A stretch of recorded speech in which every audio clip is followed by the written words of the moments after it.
Hello everybody. आज हमारा topic है ये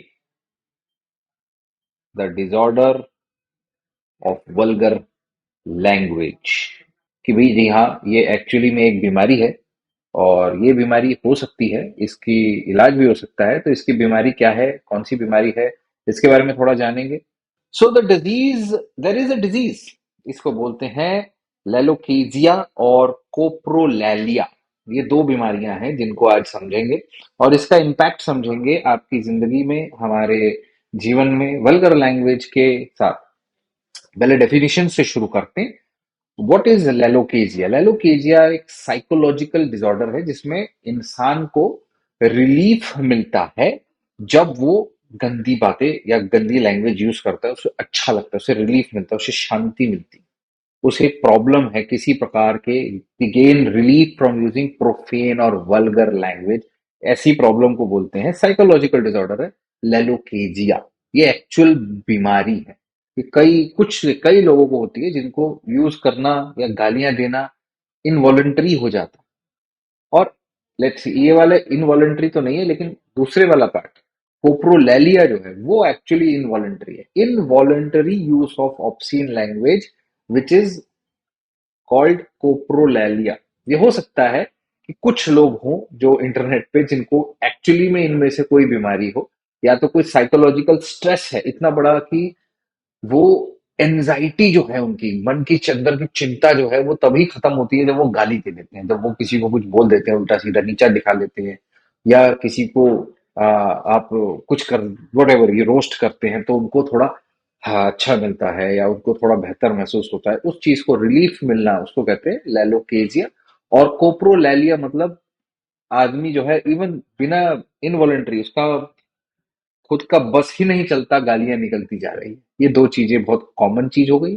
अब इसका इफेक्ट क्या, वाई डज इट मैटर? देखो, ये टर्म्स जानने जरूरी हैं ताकि आप आगे चल के, ये चीज बहुत कॉमन हो जाती। आपके बच्चे, हमारे बच्चे जब ऐसे ऐसे माहौल में देखते हैं, माहौल को देखते हैं, तो वो इसे आम समझने लगते हैं। वो इसे समझने लगते हैं कि ये बहुत नॉर्मल चीज है। अपने दोस्तों के साथ गाली देना चलता है, उससे बॉन्डिंग अच्छी होती है। भाई, आप किसी के सामने माँ बहन की गाली दे रहे हो तो तभी दोगे जब उसके साथ बॉन्ड हो, तो वो उनको लगता है कि बॉन्डिंग मतलब मैकेनिज्म है। और वो उस चीज को मानने लग जाते हैं कि हाँ ये कूल है। बट दैट इज एक लेवल तक उसकी, वो उसके बेनिफिट्स पे भी आएंगे हम। But the problem here is कि आपको समझना जरूरी है कि आप अपने आप को, अपनी इमोशनल और आपके बच्चों के इमोशनल एक्सप्रेशन को, न्यूरोलॉजिकल कंडीशन को हैंडल कैसे करें। समझे? उसके गुड और बैड इफेक्ट्स होते हैं। गालियां देना, जिसको अंग्रेजी में माँ बहन की गाली दे के बात करना, इसको क्या होता है, एक सबसे कॉमन चीज जिसको लोग यूज करते हैं स्ट्रेस रिलीवर के लिए। दूसरी चीज, आप अगर एक्चुअली में जैसे दर्द में हो ना, कोई भी किसी भी प्रकार के दर्द हो, तो माँ बहन की गाली देते हैं, निकलता है बह, ये वो उल्टी सीधी बातें निकलती हैं। तो point here is, it can actually, इसके इसके ऊपर रिसर्च भी है, it can actually actually reduce pain perception गालियां देने से।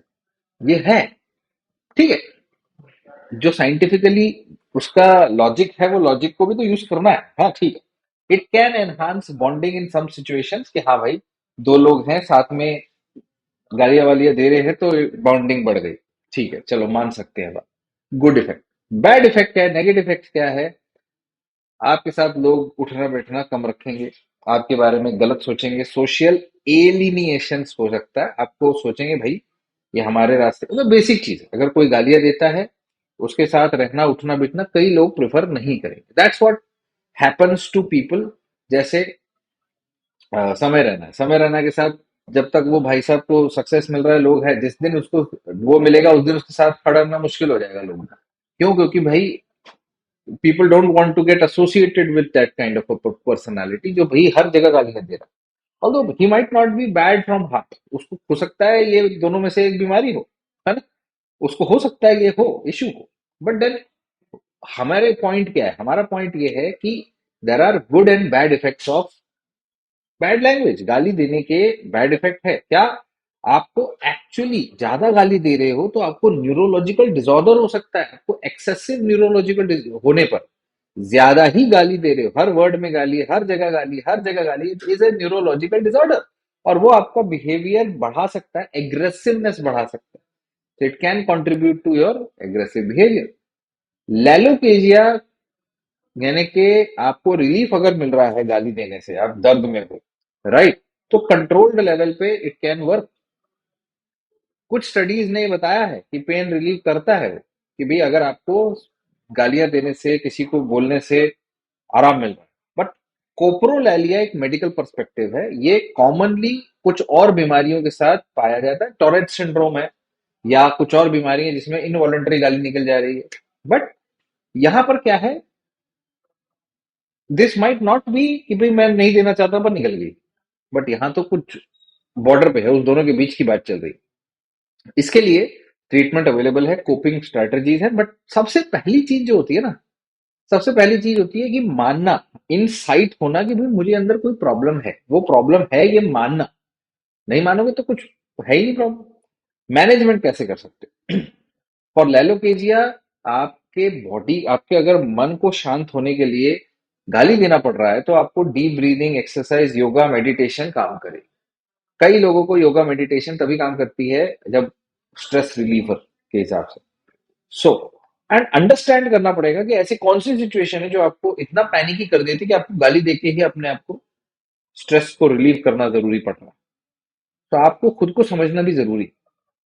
और जिनको इनवॉलेंटरी प्रॉब्लम निकल जाती है, उनके लिए CBT, cognitive behavioural therapy, psychological therapy psychiatrist के पास अवेलेबल है, दवाइयां अवेलेबल हैं। और पब्लिक को जरूरी है अवेयरनेस होना कि ये एक्चुअली बीमारी है, समझे? ये बीमारी है और इसका इलाज है। उस इंसान को या ऐसे लोगों को डॉक्टरों के पास जाके बात करनी चाहिए।